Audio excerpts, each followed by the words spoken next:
Nais mo bang malaman kung paano magsimula ng negosyo na abot-kaya at swak sa pangangailangan ng masang Pilipino? Sa video na ito, ibabahagi namin ang mga patok na negosyo na maaari mong simulan ng may maliit na kapital. Alamin ang mga hakbang at tips upang mapalago ang iyong sariling negosyo. Huwag palampasin ang pagkakataong ito na mapaunlad ang iyong kabuhayan. Number 1. Piso Printing Business. Kung ang lugar mo ay malapit sa eskwelahan, government agency, opisina, munisipyo, palengke at iba pa, at meron ka ng printer sa bahay, maaari kang mag-alok ng murang printing services. Maraming estudyante at profesional ang nangangailangan ng printing services para sa kanilang mga homework, projects at iba't ibang dokumento na kailangan nila. Paano mo ito sisimulan? Siguraduhing maayos ang kondisyon ng iyong printer at may sapat na supply ng ink at mga papel ka. Kung wala ka namang printer, pwede kang maghanap ng printer na abot kaya pero kalidad para sa iyo. Mag-offer ka ng abot kayang presyo, halimbawa piso kada page upang makaakit ka ng mga customer. Check mo din kung magkano ang singil ng iba para matapatan mo ang presyo nila.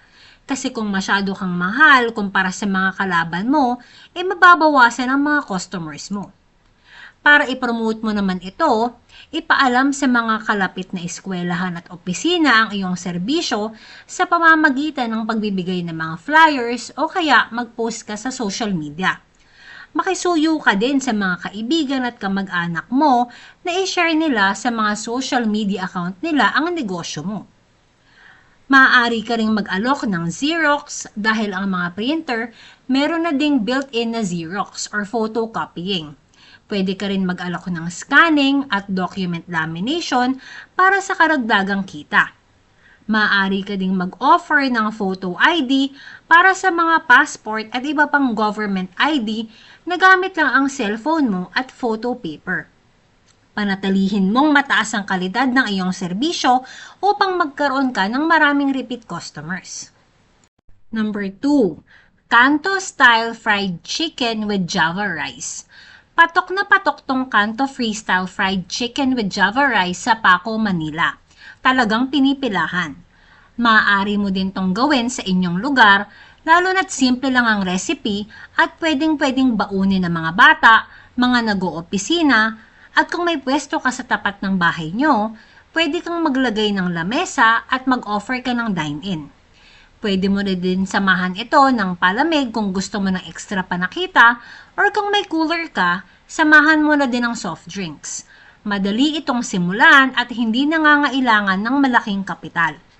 Kailangan mo lang dito ng chicken at masarap na breading at ingredients sa paggawa ng Java rice. Pwede ka din mag-offer ng gravy kung gusto mo at pwede mo din tong gawing homemade. Maghanap ka ng murang supplier sa palengke ng manok at iba pang mga ingredients na kailangan mo para mas malaki ang tubuin mo. Mag-set ka ng presyong abot kaya para mas marami kang maging customer. Sa Paco, Manila, ang Java rice nila ay 15 pesos. Ang legs at wings naman ay 35 pesos each. Ang thigh part naman nila ay 45 pesos at ang breast ay 50 pesos. O diba, talagang abot kaya at kayang-kaya ng masa, so sigurado marami kang magiging customers dito, basta sarapan mo lang. So kung ang isang order ng customer mo ay 1 leg part at Java rice, ito ay pwede mong ibenta ng 50 pesos. O diba kayang-kaya sa bulsa ng mga customers mo? Siguraduhin mong abot kaya ang presyo mo, pero dapat may sapat ka pa rin na tubo.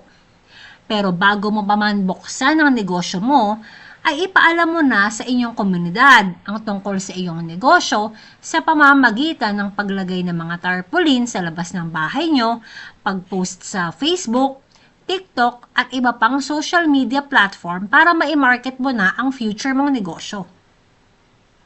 Number 3. Homemade tapa o longganisa business. Kung marunong ka at mahilig kang gumawa ng mga homemade tapa at longganisa, maaari mo itong gawin negosyo dahil ang mga Pilipino, ito ang laging kasama sa almusal at kagaya ng iba't iba pang mga silog, ito ay definitely paborito nating mga Pinoy. Lalo pat kung masarap at malinis kang gumawa nito, for sure papatok to sa inyo. Kung di ka naman marunong, pwedeng-pwede mo tong pag-aralan sa YouTube para masimulan mo ang negosyong ito.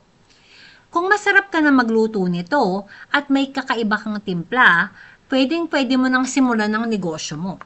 Siguraduhin mo na malinis at kalidad ang mga ingredients na bibilin mo sa palengke para siguradong masarapan at masatisfy ang mga customers mo.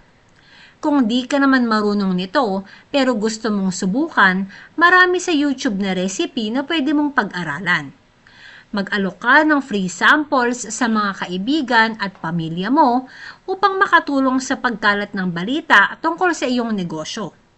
Hingin mo na din ang feedback nila kung ano sa palagay nila ang timpla mo para bago mo pa opisyal na buksan ang negosyo, mas ma-improve mo pa ang homemade tapa longganisa business mo. Para naman ma-market mo ito, gamitin mo ang social media accounts mo para ipakita ang iyong mga produkto at tumanggap ng orders. Gawin mo na to agad bago ka pa magluto para malaman mo kung gaano kadami ang interesado sa homemade tapa at longganisa business mo. Number 4, sari-sari store plus GCash in and out. Kung meron kang pwesto sa bahay nyo, ay simulan mo na ang sari-sari store. Hindi mo kailangan magsimula sa malaking puhunan. Kahit maliit muna at pag kumita na, tsaka mo paramihin ang paninda mo. Bilisan mo, buksan mo na yung sari-sari store kung yan talaga ang negosyong gusto mo.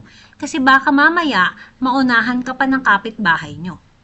Pag-aralan mo kung saan mo pwedeng isource ang mga tinda mo na kung saan makakakuha ka ng mga produkto sa pinakamurang presyo. The more na mura mo nabili ang mga produkto mo, the more na pwede kang magpatong ng mas malaki. I-take advantage mo din ang mga promo sa grocery na mga buy one take one para mas malaki ang tubuin mo. Unahin mo ang mga produkto na madalas bilhin ng mga tao sa inyong komunidad, kagaya ng mga dilata, bigas, asukal, itlog, sabon, shampoo, tuyo, at kung ano-anong pangangailangan nila sa araw-araw. Kung meron ka pang extra maliban sa sari-sari store, maaari ka din mag-GCash in and out para sa dagdag na kita. Dahil sa bawat 1,000 pesos sa GCash, may 20 pesos ka. Sayang din yung ekstrang kita na yun. Ayusin mo ng maganda sa paningin ang mga produkto mo sa sari-sari store dahil pag malinis at maayos ang tindahan, ay mas nakakaakit ito ng mas maraming customer. Siyempre, dapat magbigay ka rin ng magandang serbisyo sa mga customer mo. Maging palakaibigan ka at matulungin sa mga mamimili mo upang bumalik sila lagi sa iyong tindahan. Natapos na nating talakayin ang mga negosyong maaaring simulan ng bawat Pilipino kahit sa maliit na puhunan. Anong negosyo ang pinaka-interesado ka na palagay mo ay kayang-kaya mong simulan? Ibahagi mo ang iyong opinion sa mga komento sa baba. Huwag kalimutang mag-subscribe para sa mas marami pang mga tips at ideas sa pagnenegosyo. Simulan na ang iyong negosyo at abutin ang iyong mga pangarap. That's it for today mga kabos, mga kamama. I hope day by day natutulungan ko kayo to be more intentional with your money para in the future together we can all build generational wealth para sa pamilya natin. Good luck!